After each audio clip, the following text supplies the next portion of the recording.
ஒரு முறை பாருங்க, படகு மூழ்கிருச்சு. படகு முழுவதும் தண்ணி, பலத்த சுழல் காற்று, பெரும் காற்று, பயங்கரமான குழப்பம் கப்பல்ல. பாருங்க, சீஷர்கள் இயேசுவோடு கூட பிரயாணமா போயிட்டு இருக்காங்க.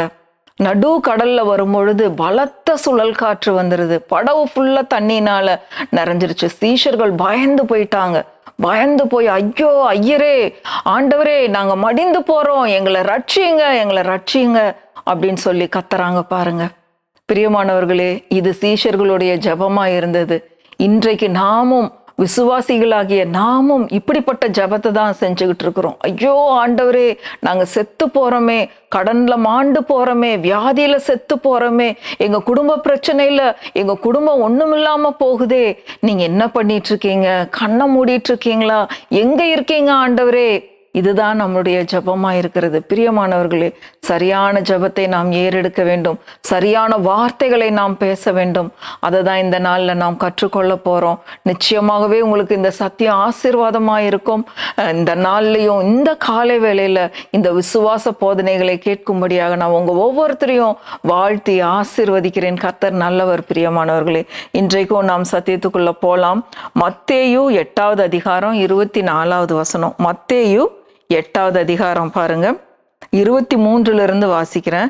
அவர் படவில் ஏறின போது அவருடைய சீஷர்கள் அவருக்கு பின் சென்று ஏறினார்கள். 24, அப்பொழுது படவு அலைகளினால் மூடப்படத்தக்கதாய் கடலில் பெரும் காற்று உண்டாயிற்று.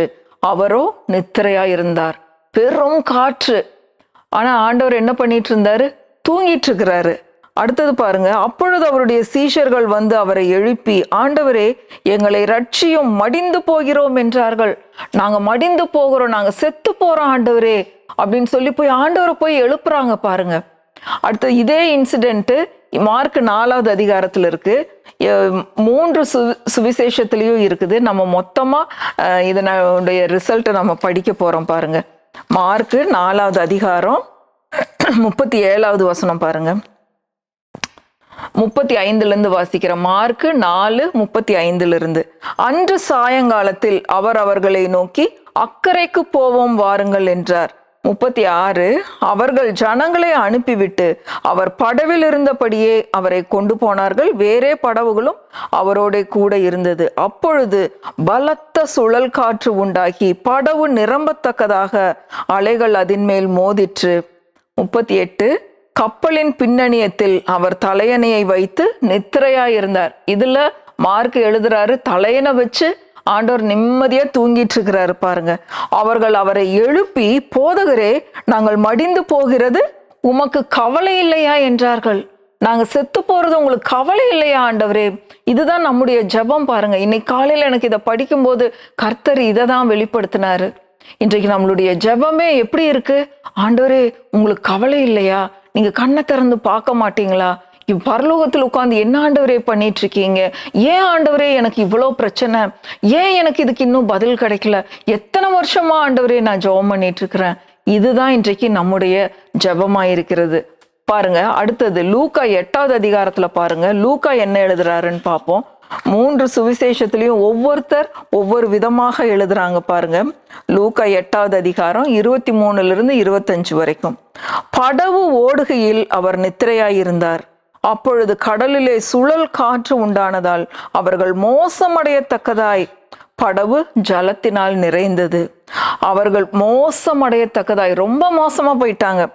அவர்கள் அவரிடத்தில் வந்து, ஐயரே ஐயரே, மடிந்து போகிறோம் என்று அவரை எழுப்பினார்கள்.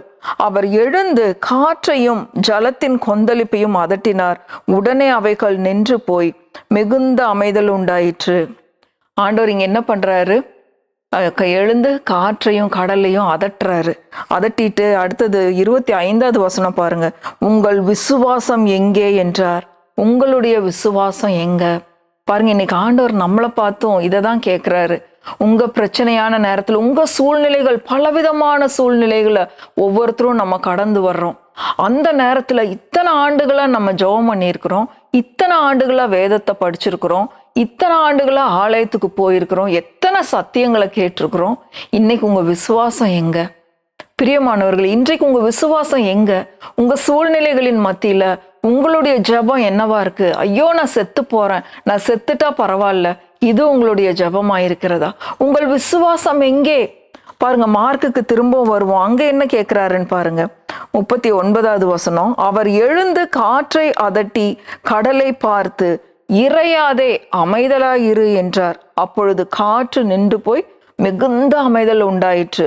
40வது வசனம், அவர் அவர்களை நோக்கி, ஏன் இப்படி பயப்பட்டீர்கள்? ஏன் உங்களுக்கு பயம் வந்துச்சு? உங்க சூழ்நிலையை பார்த்து ஏன் உங்களுக்கு பயம் வந்துச்சு? ஏன் உங்களுக்கு விசுவாசம் இல்லாம போயிற்று? ஏன் உங்களுக்கு விசுவாசம் இல்லாம போயிற்று? உங்க சூழ்நிலைகளை பார்த்து எதுக்கு பயப்படுறீங்க? அப்ப அந்த இடத்துல பயம் வராம இருக்கணும் அப்படின்னா, சந்தேகம் வராம இருக்கணும் அப்படின்னா, கண்டிப்பா நாம் விசுவாசத்தை பயிற்சி செய்தே ஆக வேண்டும். விசுவாசமானது நம்முடைய சூழ்நிலைகளுக்கு, ஒவ்வொரு நாளும் நாம் சந்திக்கிற சவால்களுக்கு விசுவாசமானது ரொம்ப முக்கியமா இருக்கு. கடுகளவு, ஆண்டவர் சொல்றாரு, கடுகளவு விசுவாசம். ஏற்கனவே நான் உங்களுக்கு சொல்லியிருக்கேன், கிச்சன்ல போய் ஒரு கடுகு எடுத்து கையில வச்சு பாருங்க, உங்க உள்ளங்கையில வச்சு பாருங்க. ஒரு கடுகு, ஆண்டவர் எதிர்பார்க்கிறது அந்த ஒரு கடுகு அளவு தான். இந்த விசுவாசம் உங்களுக்கு இருந்தா என்னென்ன காரியத்தை நம்ம செய்யலாமா? மழைய பார்த்து நீ பெயர்ந்து சமுத்திரத்துல தள்ளுண்டு போன்னு சொன்னா கூட அது தள்ளுண்டு போயிரும். அந்த விசுவாசம் உங்களுக்கு இல்லையா? இத்தனை ஆண்டுகள் நான் உங்களுக்கு போதித்திருக்கனே, உங்க விசுவாசம் எங்க போச்சு? ஏன் பயப்படுறீங்க? அப்ப நாங்க என்ன பண்ணணும் அப்படின்னா, உங்களுடைய சூழ்நிலைகளை பார்த்து, உங்க கடன்களை பார்த்து நம்ம என்ன பேசணும் அப்படின்னா, காலையில எழுந்த உடனே நான் சொல்றேன், இயேசுவின் நாமத்தினால எல்லா கடன் ஆவிய பற்றாக்குறைய இயேசுவின் நாமத்துல நான் விரட்டி அடிக்கிறேன். எங்க வீட்டுக்குள்ள வர்றதில்ல. ஏன் அப்படின்னா, நீ கடன் வாங்காதிருப்பாய், அநேகம் ஜாதிகளுக்கு கடன் கொடுப்பாய்ன்னு உங்க வார்த்தை சொல்லுது ஆண்டவரே. நீர் ஆணையிட்டு கொடுத்திருக்கிறீர், நீர் நிச்சயமாய் நிறைவேற்றுவீர், ஏற்ற காலத்துல உன் தேசத்துல மழை பெய்யும்னு சொல்லியிருக்கீங்க. இந்த மாதிரி வார்த்தைகளை நம்ம எடுத்து பேசணும் பாருங்க. உன் கைகளின் பிரயாசத்தை நீ சாப்பிடுவாயின்னு சொல்லியிருக்கிறீங்க. அதனால எனக்கு கடன் என்பது கிடையாது. குறைவை நான் எதிர்க்கிறேன் இயேசுவின் நாமத்தினால. குறைவை நான் அனுமதிக்க மாட்டேன். பற்றாக்குறையை நான் எங்க வீட்டுல அனுமதிக்க மாட்டேன். நான் பயப்பட மாட்டேன் இயேசுவின் நாமத்தினால. கர்த்தருடைய ஆசீர்வாதத்தை நான் பேசுகிறேன் இயேசுவின் நாமத்தினால. இப்படிப்பட்ட விசுவாச வார்த்தைகளை நம்ம பேசணும். இறையாதே, அமைதலா இரு அப்படின்னு சொல்லி கடலுக்கு அதட்டின உடனே கடல் அப்படியே அமைதலாயிருச்சு. எல்லாம் பயங்கரமான ஒரு அமைதி. தொடர்ந்து அவங்க பிரயாணத்துல போனாங்க பாருங்க. பிரியமானவர்களே, இன்றைக்கு நாம் நம்முடைய சூழ்நிலைகளை பார்த்து, கொந்தளிக்கிற கடலையும் காற்றையும் பார்த்து அதட்டி பேச வேண்டியது அவசியமா இருக்கு. பிசாசோட நம்ம பிசாசுக்கு நம்ம எதிர்த்து நிக்கணும்னு வேதம் நமக்கு கற்றுக் கொடுக்கிறது. பிசாசுக்கு எதிர்த்து நில்லுங்கள். அந்த மாதிரி காத்துக்கு, இந்த மாதிரி புயலுக்கு, சண்டைகளுக்கு, கடனுக்கு, பிரச்சனைகளுக்கு நாம் எதிர்த்து நிற்க வேண்டும். இயேசுவின் நாமத்தினால ஓடியே போயிரு அப்படின்னு சொல்லும்போது அது ஓடியே போகும். ஆண்டவருக்கு ரொம்ப பிரியமானது என்ன தெரியுங்களா? விசுவாசம் மட்டும்தான் ஆண்டவருக்கு பிரியம். நாம் விசுவாசிக்கும் போது அது அவருடைய உள்ளத்துக்கு அவ்வளவு ஒரு மகிழ்ச்சியை கொண்டு வருகிறதா இருக்கு. நாம் விசுவாசித்து அவரிடத்துல எந்த ஒரு காரியத்தையும் கேட்கும் பொழுது அதை நாம் பெற்றுக்கொள்ளுவோம். இந்த சத்தியத்தை தான் இந்த நாள்ல நாம் கற்றுக்கொள்றோம் பாருங்க. எந்த ஒரு சூழ்நிலையும் நம்ம ஒத்துக்காம, நம்மளுக்கு எதிராய் அது பிரச்சனை பண்ற மாதிரி இருந்தா உடனே அதை அதட்டி அதை அப்புறப்படுத்தணும், அதை நிர்மூலமாக்கணும், அதை சபித்து போடணும்.